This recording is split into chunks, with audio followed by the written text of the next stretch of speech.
Hello lovelies, welcome to today's video.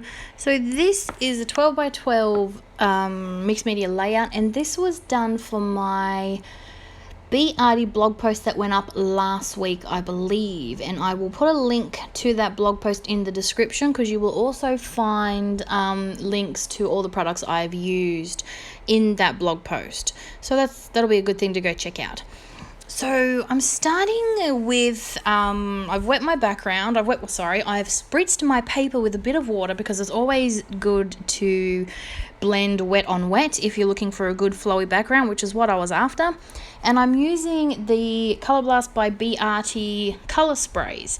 Now, I don't like to spray a lot of the time because you get a lot of overspray, and I'm just not a fan of the speckled overspray look.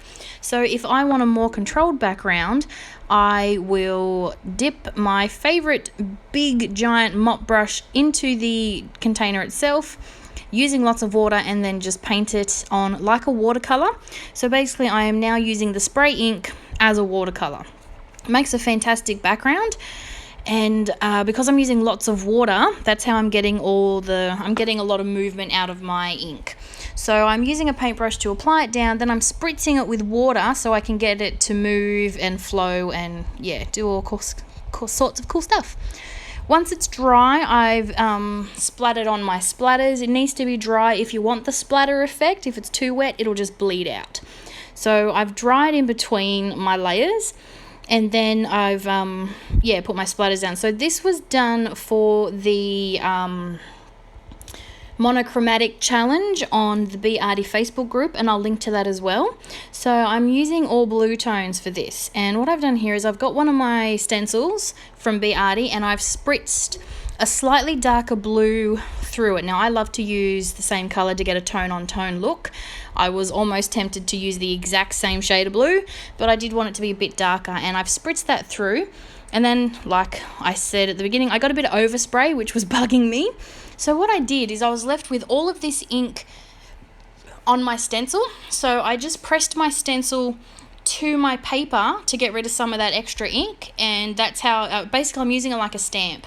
So all that extra ink that is left on my stencil then gets transferred onto my background, and it gives a sort of like a negative impression of the stencil. So you use same stencil two different ways and you get two different looks. That is something I really enjoy doing as well, and it covered up that overspray and I was much happier. So now I'm going to work on my layers, and I'm using paper from the 365 collection.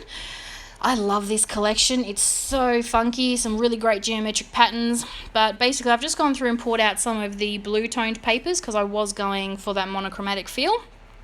And I'm just going to layer it up. Now, I wanted to rip some of my pages to give me this really cool grungy sort of look, but you'll notice it's only on two sides because when it's very short and I try and rip, it looks really dodgy and I don't like it. So I've only ripped two sides, but I figure it just sort of, adds to the layout. And then I'm going to layer that section on a bigger mat just to, give you some visual interest. The photo I'm using is a picture of my nephew. This was actually taken a couple of months ago. He's almost 1 now. He's going to be 1 next month while we're in lockdown. Not impressed. But yeah, so this picture's a couple months old, but he's cheeky as ever, and I just love the little tongue poking out in this photo.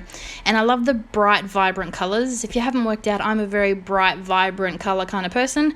I love bright colours. So all the colours in this background, in this photo, really inspired my layout.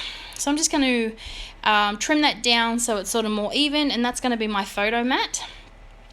I will alter this a bit in a minute because it's too plain for me. It didn't look right. So you'll see me fix that up in a minute. So now I'm just working on placement, looking around. My background is very dry by now, so I can, figure out what I'm going to do. And I'm inking it up with, I think this is a Distress Oxide in Salty Ocean. So again, going for all those blue tones. And this is the same ink I'm going to use to do some stamping. So I go through my Color Blast drawer. Yes, I have everything all in one place. And I go and get out, this is an older stamp set. I think it's Go Your Own Way, from the Go Your Own Way collection, I should say. And I love stars, I love arrows. I scrap a lot of boy layouts, if you haven't noticed, and I find that these things work as really good embellishments for boy layouts.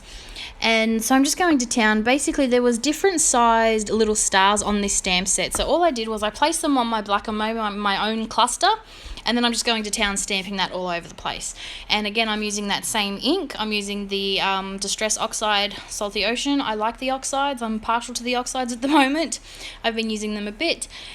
And yeah, as you can see, I've kept into those blue tones because I am going for that monochromatic look. So this is where I'm going to add to my photo mat. It was too plain, and there was this arrow that had sort of like these little circly bumps on it.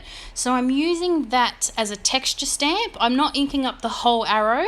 I'm inking up the edges of it so I can then stamp along the edges of my photo mat just to give it a bit more texture and a bit more visual interest.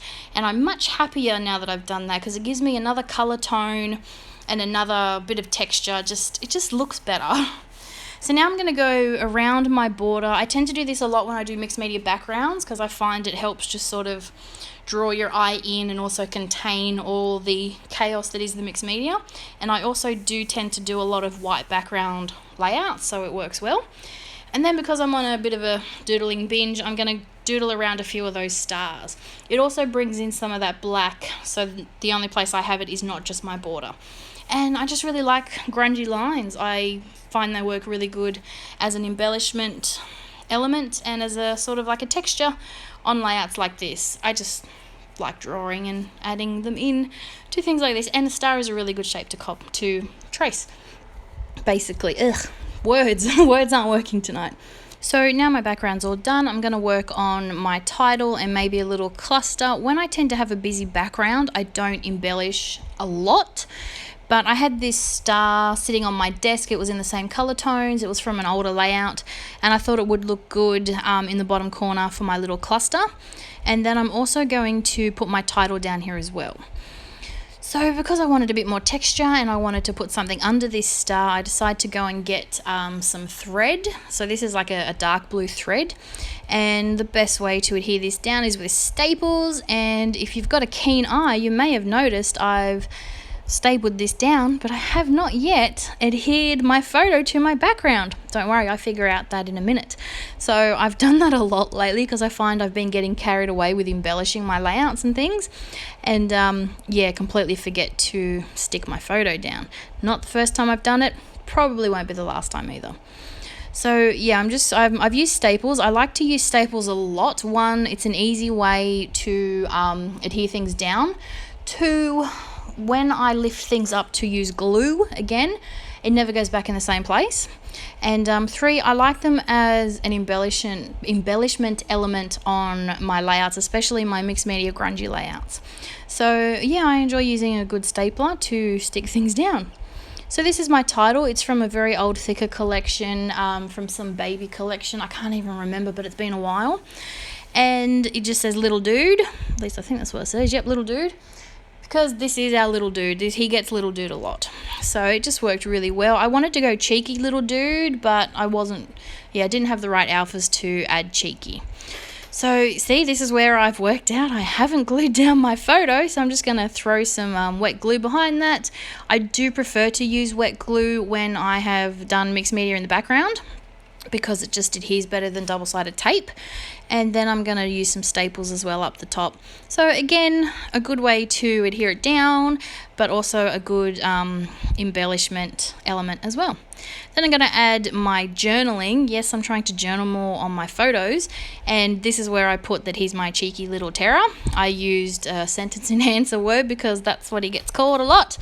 But yes, so then I'm just going to finish tracing a few of those stars to add a bit more of those grungy lines, and that's it for this layout. So I really hope you've enjoyed this layout. I sure enjoyed making it.